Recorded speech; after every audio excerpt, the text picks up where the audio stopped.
Puji nama Tuhan, Bapak, Ibu, Saudara, keluarga GPDI El Shaddai Magelang. Bersyukur kita dapat bertemu kembali di dalam Renungan 79. Mari terus mengalami pertumbuhan dengan Tuhan dalam 365 hari yang mengubahkan hidup Anda.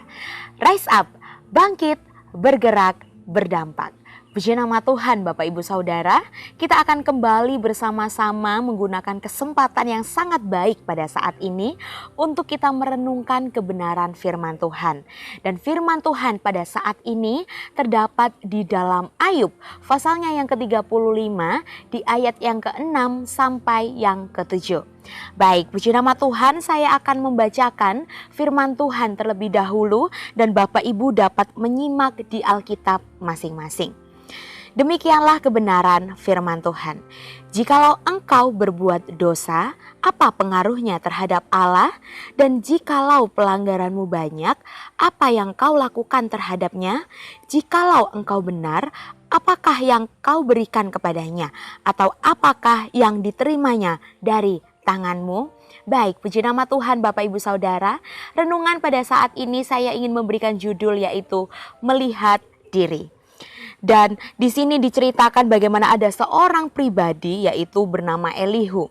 Elihu adalah orang muda yang awalnya diam karena di sini Elihu menghormati usia dari teman-teman Ayub yang lebih tua dari Elihu. Tetapi di sini Elihu merasa marah. Merasa marah karena Ayub membenarkan dirinya sendiri lebih dari membenarkan Allah. Dan juga 3 sahabat Ayub yang tidak bisa memberikan jawaban yang masuk akal, namun di sini mereka tetap menyalahkan Ayub. Di dalam pasal yang ke-35 ini, Elihu mulai menanggapi sikap dan keluhan terhadap keadilan Allah. Bagaimana Ayub merasa bahwa tidak ada gunanya lagi untuk hidup dengan benar karena Allah diam dan membenarkan Ayub. Dan di sini Elihu juga menangkap beberapa hal yang penting dari kehidupan dari keluhan Ayub, yaitu bahwa Ayub merasa tidak mendapat manfaat dari hidup benar. Ya, kita dapat melihat di ayatnya yang ketiga. Lalu di selanjutnya yaitu bahwa Allah seakan-akan tidak adil terhadap Ayub karena di sini Ayub merasa bahwa Allah membiarkan orang fasik untuk hidup tenang dan orang benar itu hidup menderita. Dan di sini Elihu akhirnya ingin meluruskan bagaimana cara pandang atas apa yang terjadi dalam kehidupan Ayub, yaitu di sini Elihu menyampaikan bahwa Allah itu tetap adil, tidak pernah berubah karena setiap perbuatan manusia, baik manusia itu berkenan di hadapan Allah atau mulai jauh melenceng dari Allah, tetapi satu hal yang pasti, Allah tidak pernah berubah. Lalu selanjutnya adalah respon Allah yang tidak selalu sesuai dengan harapan manusia. Karena Allah bertindak dari setiap hikmatnya yang tidak terbatas. Dan di sini Elihu juga menyampaikan bahwa seruan kepada Allah itu tidak selalu dijawab jika itu datang dari motivasi yang salah. Misalnya hanya karena ingin lepas dari setiap penderitaan, bukan karena ingin mengenal Tuhan lebih dalam. Jadi mari kita mau belajar lebih dalam firman Tuhan pada saat ini untuk mengerti setiap apa yang menjadi pesan bagi kehidupan kita, sehingga kita dapat belajar bersama-sama mengerti apa yang ingin Tuhan sampaikan dalam kehidupan kita. Baik, puji nama Tuhan. Kalau kita melihat ya di dalam yang pertama yaitu kesempurnaan Allah. Bagaimana di dalam ayat 6 sampai ayat ke-7 tadi kita sudah baca bersama-sama. Di sana menjelaskan bahwa dosa setiap manusia itu tidak bisa melukai Allah. Dan kebenaran kita itu tidak membuat Allah berhutang kepada kita. Dan ini menekankan bagaimana Allah itu adalah pribadi yang maha sempurna dan tidak tergantung atau tidak bergantung dengan ciptaannya. Jadi seperti contohnya adalah jangan sampai sikap kita yaitu seperti kita bisa membeli berkat dengan setiap perbuatan baik kita.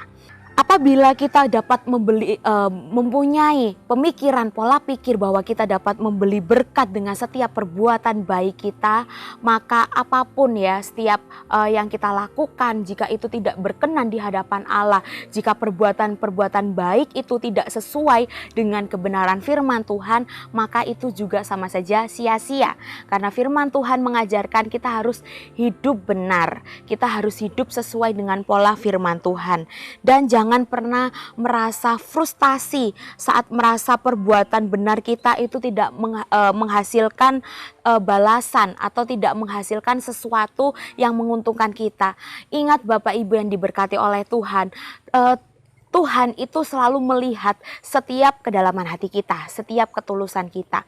Apapun yang kita lakukan, apapun yang kita kerjakan, jika itu semua sesuai dengan firman Tuhan, jika semua sesuai dengan kehendak Allah, maka Allah akan memberikan ya, membalaskan setiap apapun yang kita perbuat. Di dalam Roma pasal yang ke-11 di ayat yang ke-35 di sana dikatakan, atau siapakah yang pernah memberikan sesuatu kepadanya sehingga Allah harus menggantikannya. Jadi Allah sudah memberikan banyak sekali dalam kehidupan kita. Jadi kita sebagai orang yang percaya, kita hanya perlu untuk kita sering berkomunikasi dengan Tuhan, untuk kita memberikan apa yang dapat kita berikan kepadanya, yaitu melalui pujian, melalui firman Tuhan, dan juga doa-doa kita kepadanya. Lalu yang selanjutnya yaitu kelemahan manusia. Di dalam ayat yang ke-9 sampai yang ke-12, di sana bagaimana berbicara tentang orang yang berseru kepada Allah karena penderitaan, bukan karena kerinduan akan kehadiran Allah. Di sini Elihu juga mengkritik sikap munafik dan menyatakan bahwa Allah itu tidak menjawab seruan yang tulus ya. Mari kita juga melihat dan mengoreksi setiap motivasi kita, melihat diri kita sendiri dalam berdoa. Apakah dengan doa kita sungguh-sungguh mencari Tuhan atau hanya sekedar menginginkan pertolongannya? Dan mari kita mau membangun hubungan dengan Tuhan yang bukan hanya muncul saat di dalam situasi krisis atau situasi di mana kita berada di bawah tekanan. Kita mau mencari Tuhan dalam kondisi apapun, dalam situasi apapun, baik kita mengalami suka, baik kita mengalami duka, baik kita mengalami susah atau kita mengalami sehat. Mari kita mau mengarahkan hati kita, mengarahkan hidup kita sepenuhnya kepada Tuhan, agar setiap motivasi kita itu selalu benar di hadapan Allah. Di dalam Yeremia pasal yang ke-29 di ayat yang ke-13 dikatakan, apabila kamu mencari aku, kamu akan menemukan aku, apabila kamu menanyakan aku dengan segenap hati. Jadi mari kita mau mencari Tuhan dengan sungguh-sungguh, bukan karena motivasi yang lain, tapi memang setiap kerinduan kita untuk ingin mengenal Tuhan lebih dalam. Lalu selanjutnya adalah rencana Allah. Di ayat yang ke-13 sampai yang ke-14 di sana berkata tentang Elihu yang menegaskan bahwa Allah itu tidak akan langsung memberikan jawaban atau keadilan menurut waktu manusia. Kita perlu bersabar dan percaya kepada setiap hikmat Allah ya. Jadi kita mau terus belajar setiap proses yang Tuhan izinkan, bahkan mungkin kita tidak mengerti mengapa hal itu terjadi dalam kehidupan kita. Jangan pernah menyamakan keterlambatan Tuhan dengan ketidakpedulian yang menjadi sudut pandang kita. Karena Allah itu selalu menjawab setiap apapun yang menjadi pergumulan kita tepat pada waktunya, yaitu ya, tidak, atau tunggu. Kita hanya perlu taat, perlu setia dan bersabar setiap menantikan jawaban Tuhan. Di dalam Yesaya pasal yang ke-55 di ayat 8 sampai 9, di sana dikatakan, sebab rancanganku bukanlah rancanganmu dan jalanmu bukanlah jalanku. Jadi Bapak Ibu Saudara yang diberkati oleh Tuhan, mari kita mau terus hidup taat dan setia di hadapan Tuhan. Lalu yang terakhir yaitu kesombongan manusia. Di ayatnya yang ke-15 sampai yang ke-16, di sana dijelaskan bagaimana Elihu menutup pasal ini dengan peringatan bahwa dalam kesombongan manusia sering berbicara tanpa pengertian. Jadi kita harus merendahkan hati kita, merendahkan diri kita di hadapan Tuhan. rendahkan diri, dan merendahkan hati itu berarti bentuk kita mau mengakui bahwa kita tidak selalu mengerti jalannya Tuhan, bahwa kita tidak mampu atas setiap pertolongan Tuhan. Jadi jangan pernah tergesa-gesa, jangan terburu-buru menghakimi Tuhan atau berprasangka buruk terhadap setiap kehendaknya. Karena satu hal yang pasti yang sudah saya katakan sebelumnya, waktu Tuhan itu adalah waktu yang terbaik. Di dalam Amsal pasal yang ketiga di ayat yang kelima sampai yang keenam, di sana dikatakan, percayalah kepada Tuhan dengan segenap hatimu dan janganlah bersandar kepada pengertianmu sendiri. Jadi Bapak Ibu yang diberkati oleh Tuhan, kita mau terus belajar bagaimana Tuhan itu adalah Allah yang sempurna.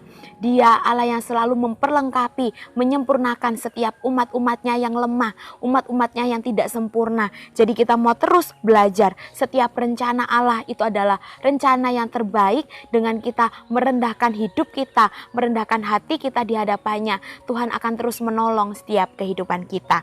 Dan dari sini kita dapat melihat bahwa dalam kehidupan kita harus berdoa dengan setiap motivasi yang benar. Jangan hanya datang kepada Tuhan saat ada masalah, tetapi mari kita mau membangun relasi setiap hari. Dan percaya bahwa walaupun setiap doa-doa kita mungkin belum dijawab pada saat itu, kita harus selalu ingat bahwa waktu Tuhan itu adalah waktu yang terbaik. Jangan pernah mengandalkan perbuatan baik sebagai syarat untuk mendapatkan berkat.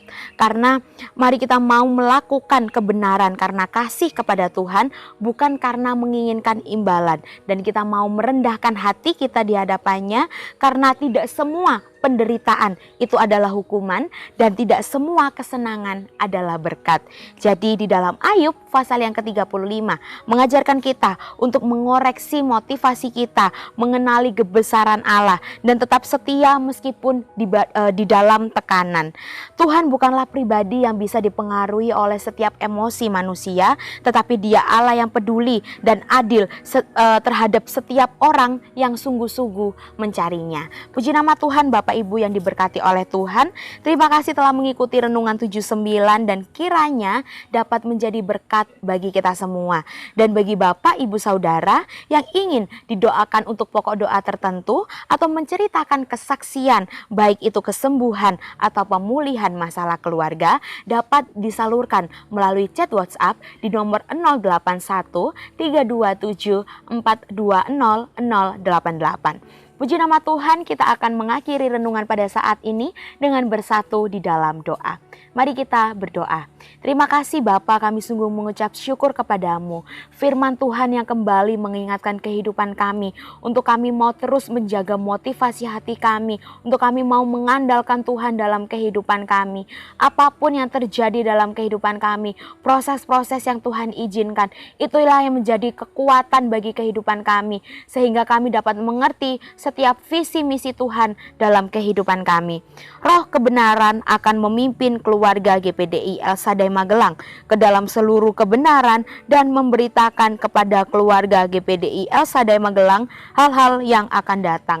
Terima kasih Bapa, kami sungguh mengucap syukur kepadamu, menyerahkan kehidupan kami di dalam tangan-Mu, hanya di dalam nama Tuhan Yesus Kristus. Kami telah berdoa dan mengucap syukur. Haleluya. Amin.